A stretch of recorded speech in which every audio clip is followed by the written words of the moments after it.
إلا بالله العلي العظيم. أعوذ بالله من الشيطان اللعين الرجيم. بسم الله الرحمن الرحيم. الحمد لله الذي هدانا لهذا وما كنا لنهتدي لولا أن هدانا الله. لقد جاءت رسل ربنا بالحق والصلاة والسلام والتحية والإكرام سيدنا ونبينا وشفيع ذنوبنا أبي القاسم محمد اللهم صل على محمد وآله الطيبين الطاهرين ولعنة الله على أعدائهم أجمعين من يومنا هذا إلى يوم الدين. أما بعد، قال الله تبارك وتعالى في محكم كتابه المبين. بسم الله الرحمن الرحيم. ومن يبتغي غير الإسلام دينا فلن يقبل منه وهو في الآخرة من الخاسرين. صدق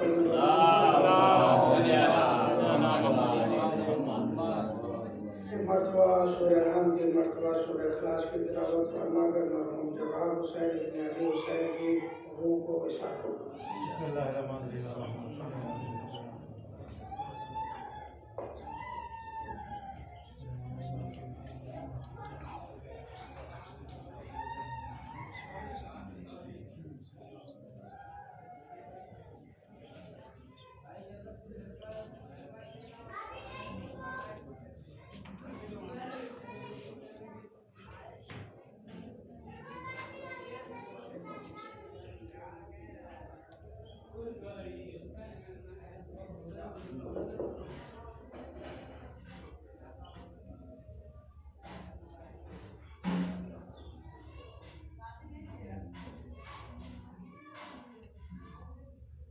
ایک مرتبہ صلوات پڑھتے ہیں.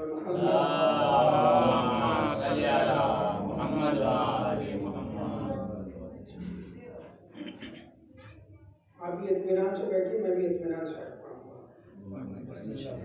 اطمینان سے پڑھنے کا مطلب یہ نہیں ہے کہ گھبرائیے کہ نہیں کہ بہت زیادہ ٹائم ہوگا، کیونکہ میں بھی جمعے کے بعد جو ہے بیٹھا نہیں لیٹا نہیں، جبھی سے دوڑ رہا ہوں.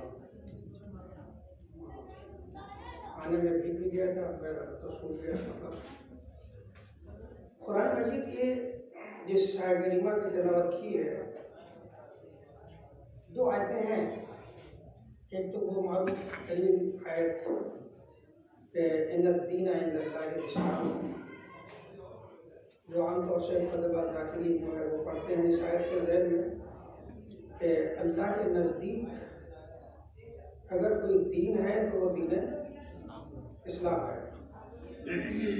اور اس آیت جو میں نے تلاوت کی ہے، اس میں پروردگار کہتا ہے وَمَن يَبْتَغِ غَيْرَ الْإِسْلَامِ دِينًا، اگر کسی نے بھی دین اسلام کے علاوہ کوئی اور دین اختیار کر لیا فَلَن يُقْبَلَ مِنْهُ، اس سے وہ دین قبول نہیں کیا جائے گا. وَهُوَ فِي الْآخِرَةِ مِنَ الْخَاسِرِينَ، اور آخرت میں وہ گھاٹا اٹھانے والوں میں سے ہوگا. تو بہترین دین جو ہے وہ دین اسلام ہے.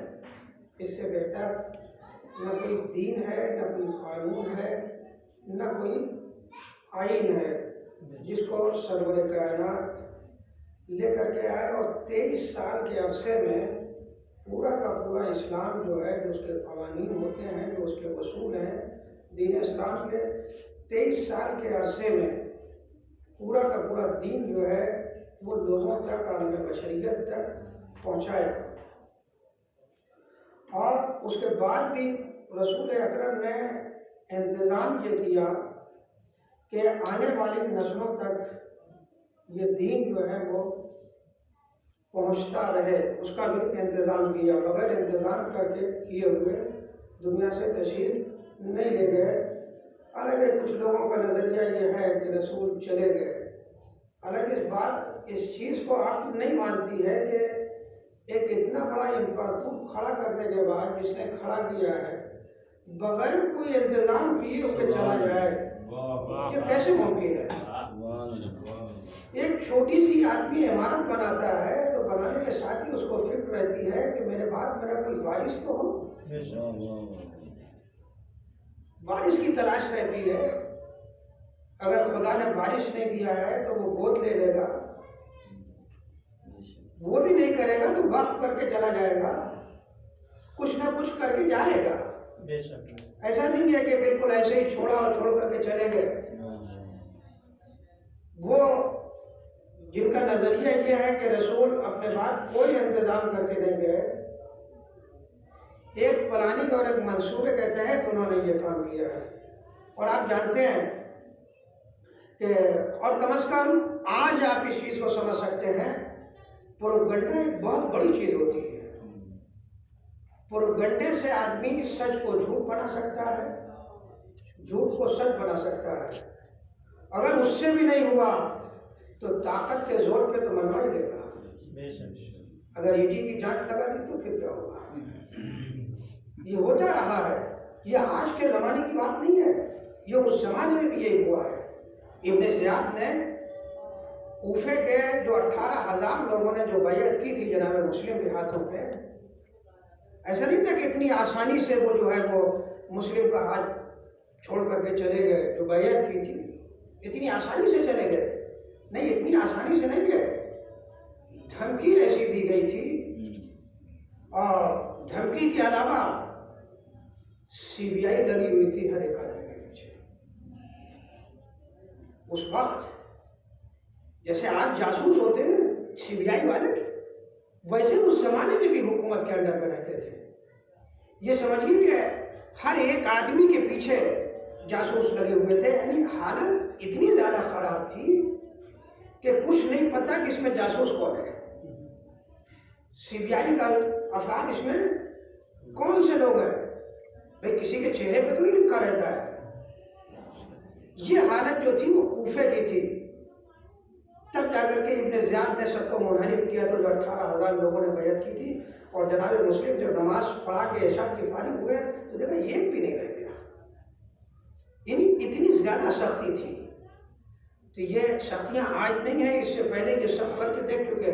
مجھے تو لگتا ہے کبھی کبھی لوگوں نے جو ہے اس زمانے کی تاریخ کو بڑے دقیق طریقے سے دیکھا تھا کہ دو چیزوں سے استفادہ کیا، ایک تو طاقت کے ذریعے سے، جس کو خرید سکے وہ خرید لیا، اور جو نہیں بکے ان کے پیچھے CBI کو لگا دیا، CID لگ گئی اس کے پیچھے، اور بھی جانچ لگی۔ اس سے لوگ گھبرا کر کے جو ہے یا تو ادھر چلے گئے یا پھر سرنڈر ہو کر کے بیٹھ گئے۔ یہ وجہ تھی۔ یہ کون لوگ تھے جو ایسا کر رہے تھے؟ صحیح معنوں میں دین اسلام کی معرفت انہیں تھی ہی نہیں، معرفت نہیں تھی، نہ دین کی معرفت تھی انہیں، اور نہ ہی سرکار انبیاء کی معرفت تھی۔ اگر رسول اکرم صلی اللہ علیہ وآلہ وسلم کی معرفت ہوتی،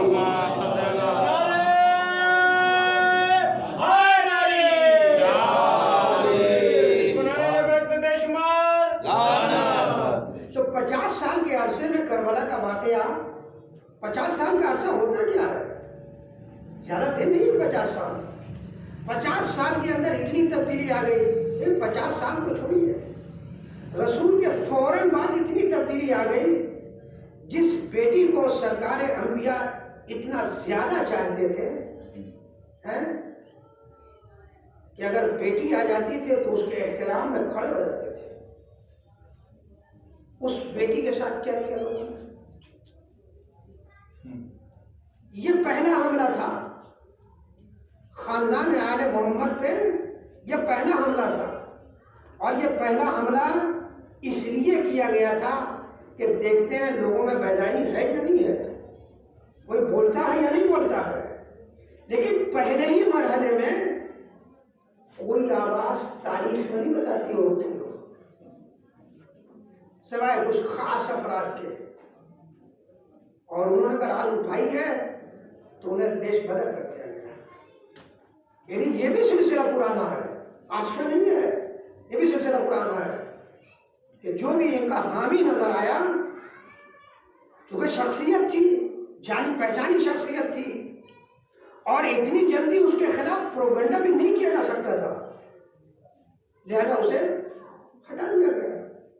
تو اصل کمی جو تھی یہ کہ معرفت نہیں تھی، انہوں نے سرکار انبیاء کو پہچانے نہیں تھا، اور جب نبی کو جو نہ پہچانے، وہ نبی کا لایا ہوا دین پہچانے گا، شریعت پہچانے گا، قرآن کی معرفت ہوگی، اللہ کی معرفت ہوگی؟ ممکن ہی نہیں ہے، اس لیے کہ ساری چیزیں لانے والے رسول ہیں، دین بتانے والے، جنت ہے، جہنم ہے، کوثر ہے، سلسبیل ہے، توحید ہے، عدل ہے، نبوت ہے، انبیاء کے بارے میں جتنی بھی خبریں دی ہیں وہ سرکار انبیاء نے دی ہیں۔ تو اگر ذات رسول ہی پہ اعتماد نہیں ہے، بھروسہ نہیں ہے، تو پھر دین کہاں اس کے پاس آئے گا؟ اب دیکھیے، میں ایک واقعہ نقل کرتا ہوں، آپ اس سے اندازہ ہوگا کہ انہیں سرکار انبیاء کی معرفت تھی کتنی۔ رسول کے پاس ایک عرب بدو آیا، گزر رہا تھا، اس عرب بدو سے سرکار انبیاء نے اونٹ خریدا، قیمت طے ہوئی، قیمت ادا کیا، ادا کرنے کے بعد کہا کہ آپ اونٹ کی مہار میرے ہاتھ میں دے دو۔ تو کہتا آپ کے پاس ثبوت کیا ہے کہ آپ نے قیمت دیا؟ دو ہی آدمی ہیں، ایک خریدنے والا ہے، ایک بیچنے والا ہے۔ خریدنے والے نے قیمت ادا کر دی، اور جس نے بیچا ہے جب اس سے کہا گیا کہ اب دو، کہا آپ کے پاس ثبوت کیا ہے کہ آپ نے قیمت دی؟ کیا دلیل ہے؟ آپ خدا نخواستہ کسی دکان پہ پہنچ جائیں، سامان خریدنے کے بعد پیسہ دے دیا آپ نے، اور اس کے بعد وہ سامان آپ کو لے دے گا، آپ کے سامان دو کا پیسہ دو، پر بھائی پیسہ ابھی تو دیا ہے تم کو، اور کیا ثبوت ہے آپ کے پاس؟ بھائی نمبر تو پہلے آپ نے نوٹ کر، نمبر تو نوٹ نہیں کیا تھا، لکھا نہیں تھا، کون ہے؟ چلن نہیں ہے کہ نمبر نوٹ کر کے دیا جائے۔ بھائی ابھی رکھا تم نے کہا گلے میں تو میرے بہت پیسہ ہے، تو آپ کیا دے دیتے ہیں؟ کیا ثبوت دے دیں؟ ظاہر میں تو کوئی ثبوت نہیں دے سکتے۔ بھائی یہ چلن تو ہے نہیں کہ لکھوا لو، سائن کروا لو، ایسا کچھ نہیں تھا۔ اور وہ بھی اپنی بات پہ آرام بدو تھا، آڑ گیا، کام دلیل دیجیے کہ آپ نے قیمت دی ہے۔ رسول نے اچھا کہا وہ مسجد ہے نا، مسجد سے میرے اصحاب جو ہے وہ آ رہے ہیں باہر، چلو ان سے فیصلہ کروائے لیتے ہیں۔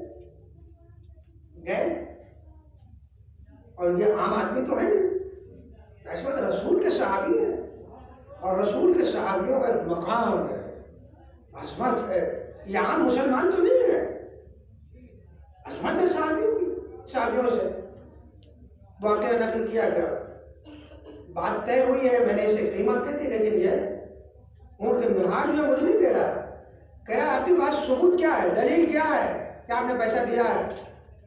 میرے صحابیوں تم فیصلہ کرو فیصلہ تو خدا کی قسم نہ جانے کیا ایسا ہوا ہے تاریخ اسلام میں، یہ عجیب واقعات ہیں کہ جہاں کہیں بھی ایسے مواقع آتے تھے، سارے کے سارے صحابی جو ہے وہ ساکت، سب کی بولتی بند ہو جاتی تھی۔ یہ بولتی بند ہونا اس بات کی دلیل ہے کہ سرکار انبیاء کی معرفت نہیں تھی، اتنی بھی معرفت نہیں تھی جتنا کفار کو معرفت تھی۔ اس دن میں نے عرض کیا تھا، اتنی بھی معرفت نہیں تھی جتنی کفار و مشرکین کی تھی۔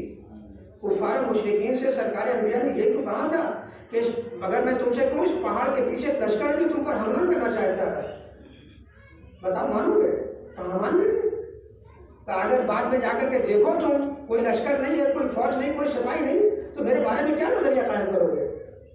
تو ہم یہ سمجھیں کہ ہم اندھے ہو گئے، نابینا ہو گئے، ہماری دیکھنے کی صلاحیت ختم ہو گئی ہے، لیکن جو آپ نے کہا ہے اس پہ شک نہیں کر سکتے، اس پہ یقین ہے۔ یعنی کافر اور مشرک کو اتنا یقین ہے، ان سے بھی گئے گزرے ہیں یہ صحابی، اور یہ ایک دو معاملہ نہیں ہے، جنگ بدر میں بھی یہی ہوا ہے،